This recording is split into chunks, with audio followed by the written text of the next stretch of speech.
ಯಾವಾಗ ನೋಡಿದ್ರು ಅಕ್ಕ ಅನ್ಕೊಂಡ್ ದುಡ್ಡಿದ್ದೆಲ್ಲ ಅಕ್ಕಂಗೆ ಮಾಡಿದ್ಯಾ. ಇವಾಗ ನಮಗ್ ಕಷ್ಟ ಬಂದಿದೆ, ನೋಡ್ತೀನಿ ಅದೇನ್ ಸಹಾಯ ಮಾಡ್ತಾಳೆ ಅಂತ. ಲೇ ನಮ್ಮ ಅಕ್ಕ ಏನಂತ ನನಗ್ ಗೊತ್ತಿದೆ, ಸುಮ್ನೆ ಬಾಯ್ ಬಡ್ಕೋಬೇಡ ಬಾ. ಸಿದ್ದು, ಶ್ರೀ ಬನ್ನಿ ಒಳಗೆ.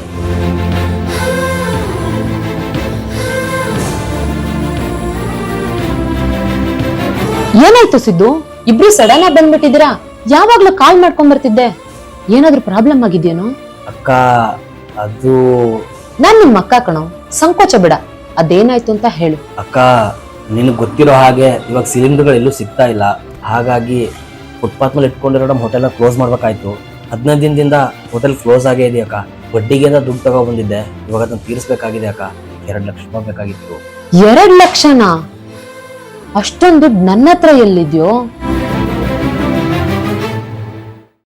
5 ನಿಮಿಷ ಇರು, ಬರ್ತೀನಿ. ನನಗ್ ಗೊತ್ತಿತ್ತು ಇದು ಹಿಂಗೆ ಆಗುತ್ತೆ ಅಂತ. ಈ ಅಕ್ಕನ್ ಕಷ್ಟಕ್ಕೆ ತಮ್ಮ ಬೇಕು, ತಮ್ಮನ್ ಕಷ್ಟಕ್ಕೆ ಇವ್ರ್ಯಾರು ಆಗಲ್ಲ. ಏಯ್ ಸುಮ್ಮನೆ ಕೂತ್ಕೊಳ್ಳಿ 5 ನಿಮಿಷ. ಅಕ್ಕ ಕೇಳಿಸ್ಕೊಂಡ್ರೆ ಏನ್ ಅನ್ಕೊಳಲ್ಲ. ಕೇಳಿಸ್ಕೊಂಡ್ರೆ ಕೇಳಿಸ್ಕೊಳ್ಳಿ ಬಿಡ್ರಿ. ಈ ಅಕ್ಕ ತಂಗಿರೆಲ್ಲ ಇಷ್ಟೇ, ತವ್ರ ಮನೆಯಿಂದ ಏನಾದ್ರು ಸಿಗುತ್ತೆ ಅಂದ್ರೆ ಓಡೋಡ್ ಬಂದ್ಬಿಡ್ತಾರೆ. ಅದೇ ಕಷ್ಟ ಅಂದ್ರೆ ತಿರ್ಗು ನೋಡಲ್ಲ, ಹಿಂದೆ ಮುಂದೆ ಯೋಚನೆ ಮಾಡ್ತಾರೆ. ಸಿದ್ದು, ಸದ್ಯಕ್ಕೆ ನನ್ನ ಹತ್ರ 2 ಲಕ್ಷ ಇಲ್ಲ. ಈ ಒಡವೆ ಇದೆ, ಇದನ್ನ ಮಾರ್ಬಿಟ್ಟು ನಿನ್ ಸಾಲ ತೀರಿಸ್ಕೊ.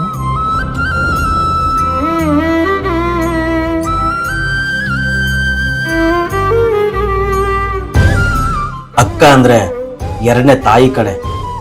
ತನ್ನ ಮಗ ಕಷ್ಟದಲ್ಲಿದ್ದಾರೆ ಅಂತ ಗೊತ್ತಾದ್ರೆ ಸಾಕು, ಹೇಗ್ ಬೇಕಾದ್ರೂ ಸಹಾಯ ಮಾಡಕ್ ರೆಡಿ ಇರ್ತಾಳೆ.